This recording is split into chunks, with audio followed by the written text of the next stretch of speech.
Fala aí, senhoras e senhores, tudo bem? Começando mais um Top 5, as 5 perguntas mais quentes que aconteceram essa semana, dos assinantes, dos nossos leitores que enviam pra gente lá pela caixinha do Instagram, também por e-mail, também nas monitorias. Hoje a gente vai fazer um formato diferente, um formato que vocês pediram aqui nos comentários, então é muito legal essa interação com vocês, pedindo pra gente fazer conteúdos, né, específicos, mas também formatos. Então hoje eu resolvi fazer uma pergunta do Top 5 para cada analista da Nord e as perguntas de hoje são...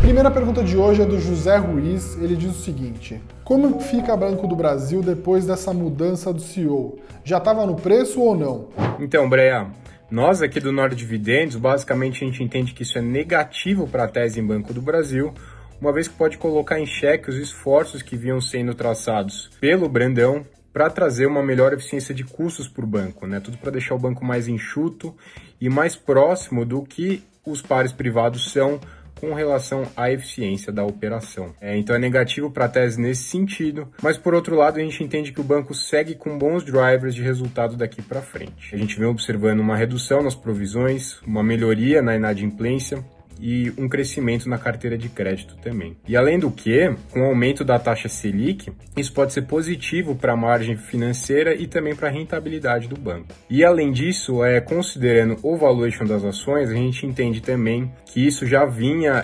refletindo a cotação. O mercado estava bastante desconfiante com a tese. Esses desentendimentos entre o Brandão e o presidente da República eles já não eram tão recentes assim. Então a gente entende que isso já estava um pouco no preço. E o banco segue com bastante desconto com relação aos seus pares privados no setor. A segunda pergunta vai ser para Marília, né? O Alexandre Ornelas mandou para a gente aqui no YouTube. Ele diz o seguinte: Marília, considerando a curva de juros longo como está hoje, já é hora de pensar com mais carinho em renda fixa? Onde? Então eu vou pedir para a Marília responder essa. Marília, o que você está achando? Vale a pena apostar na renda fixa de longo prazo, indexado à inflação, pré-fixado? Olha, Breia, eu recebo muito essa pergunta e não, eu não gosto de renda fixa longa nesse momento no Brasil. Não tanto por conta de fiscal e atividade local, apesar da gente ter um desafio fiscal importante, mas principalmente por conta de aumento de taxa de juros nos Estados Unidos. A gente está vendo lá uma economia forte, aquecida, e se lá sobe o juro, não tem como a gente fugir aqui, porque a gente é emergente, a gente é mais arriscado, então o nosso juro acaba subindo também. Então não gosto de juro longo, não acho que essa alta é uma oportunidade. Olha, depois de um período sabático, né? A gente tinha falado que a renda fixa tinha morrido, mas pode ser que ela agora comece a voltar finalmente das férias, tá? E comece a fazer uma parte importante da tua carteira de investimentos. Então, tem que acompanhar os conteúdos que a Marília tem produzido, tanto aqui no YouTube quanto lá nas nossas newsletters, né? Se você ainda nunca é cadastrado na nossa newsletter, se cadastre lá, porque é gratuita, tá? Além, é claro, de fazer parte do Telegram da Marília, para quem é assinante do Advisor. Tá? A Marília sempre escreve lá o que ela está achando no mercado e quais são as oportunidades em renda fixa. Terceira pergunta de hoje vai ser sobre fundos imobiliários e quem vai responder é o Marx, nosso especialista em fundos imobiliários aqui da Nord, tá? Não vou falar que foi uma pessoa só que fez essa pergunta, porque a gente recebeu uma enxurrada, tá? Por mensagem, por Telegram, também lá na monitoria. A monitoria do Marx bombou essa semana, muita gente perguntando se com a Selic subindo, né, os FIIs continuam sendo atrativos. Né? Para quem acompanhou ao longo dessa semana, o Banco Central aumentou em 0,75 a taxa de juros do país, né, abrindo a possibilidade de botar mais 75 na próxima reunião, né, e as curvas de juro futuro apontam que a gente vai ter uma Selic talvez mais alta do que era esperado no começo do ano. De alguma forma, isso pode ser uma concorrência, né, para os fundos imobiliários que tem um rendimento aí da ordem de 6, 7 até 8% em termos de yield. Então o Marx vai responder essa pergunta para vocês hoje. Marx, os fundos imobiliários continuam sendo atrativos com a Selic subindo? Sim ou não? Bom, a resposta que eu dou para os investidores é que está valendo a pena sim, tá? Por dois principais motivos. O primeiro deles é que existem fundos, né, imobiliários que eles são inclusive beneficiados pela alta da Selic, como por exemplo alguns fundos de papel que são mais indexados ao CDI. né? Conforme a Selic sobe, o CDI sobe também e a rentabilidade desses fundos, por sua vez, também se eleva ao longo do tempo. Então, proporcionando, né, maiores rendimentos aí para o investidor. Do lado dos fundos de tijolo, também é importante que os investidores entendam que quando a gente precifica, né, um fundo de tijolo, a gente olha para o juro futuro, né, para o juro longo, que a gente chama, aquele tesouro IPCA mais de longo prazo, que você vê lá no Tesouro Direto. E na taxa, né, desse título, a gente já vê embutido muitas altas da Selic, tá? O mercado se antecipa aos movimentos e nessa taxa do Tesouro IPCA mais de longo prazo já tem muitas altas da Selic, tá? Então muito disso já está no preço. Tá? É importante que o investidor tenha isso em mente, porque muitos investidores acreditam que uma alta da Selic tende a diminuir o valor, né, dos fundos imobiliários, o que não é verdade, né? A gente tem que olhar sempre para o juro longo. Então essa é a resposta que eu dou para os investidores, eu espero que vocês entendam e qualquer coisa a gente sempre está à disposição, tá bom? Um grande abraço e até mais. Quarta pergunta de hoje é do Joca Neto, ele que acompanha sempre aquilo que a gente publica aqui, né? Ele pergunta sobre Taurus, o que eu achei do resultado?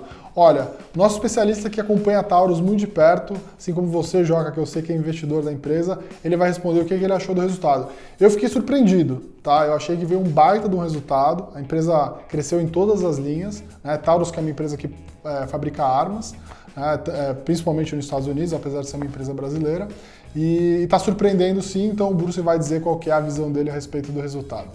Fala, doutor Renato Breia. Resultado de Taurus foi excepcional, mas foi bem dentro do esperado, né?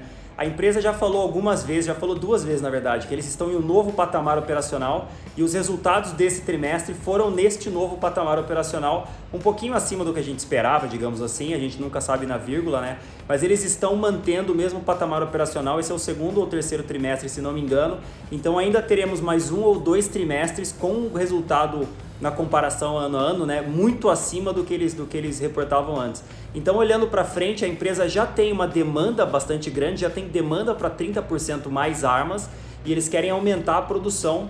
Inclusive, foi um dos assuntos que a gente tratou com a própria empresa numa live que a gente fez ontem no nosso canal do YouTube, deem uma olhada, tá super legal. Eles estão super otimistas com os próximos trimestres, né, com o resultado da empresa. A empresa mudou completamente de patamar e eles ainda têm vários novos projetos que estão, digamos, acontecendo, né? Novas lojas no Brasil e franquias, a JV de cartuchos, né, a Joint Venture de cartuchos. Eles querem montar uma fábrica na Índia, eles fizeram um contrato militar com as Filipinas, então tem muita coisa acontecendo na empresa ainda que pode ajudar bastante nos próximos trimestres. Taurus negocia hoje a mais ou menos 7 vezes EBITDA histórico, quer dizer, passado, mas se você colocar esse novo patamar de resultado nos números deles, eles negociam uma coisa de 5 vezes EBITDA, mais ou menos, talvez um pouquinho abaixo, e coisa de 8 vezes lucros. Então, assim, extremamente barato para os resultados que apresentam. Compre Taurus. Grande abraço.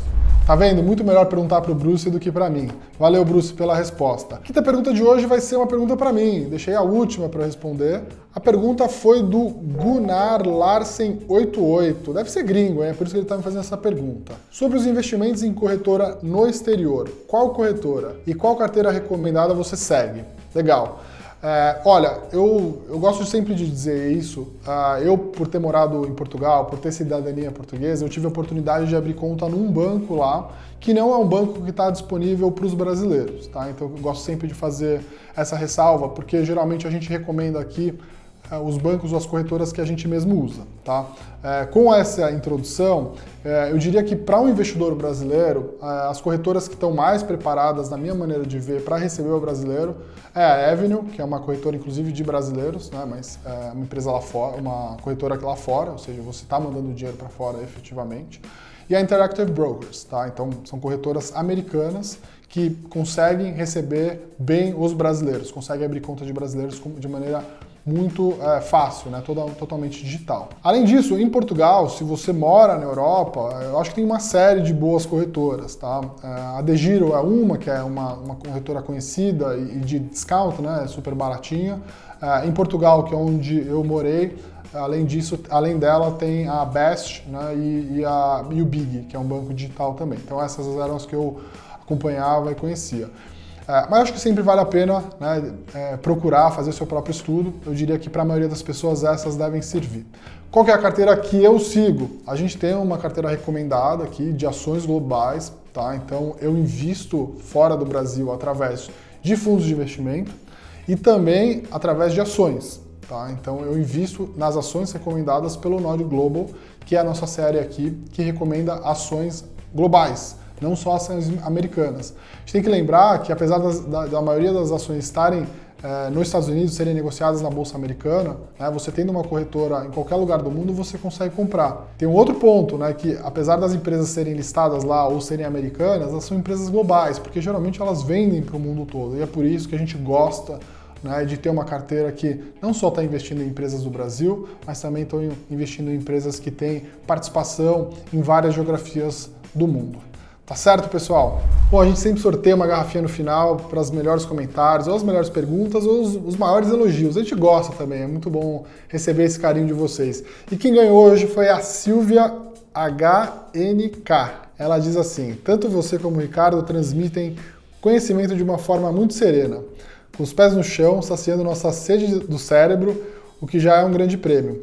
Mas se esse prêmio poderia ter uma coroa em forma de garrafinha para mim também matar outra sede, não? Seria bom demais, quero.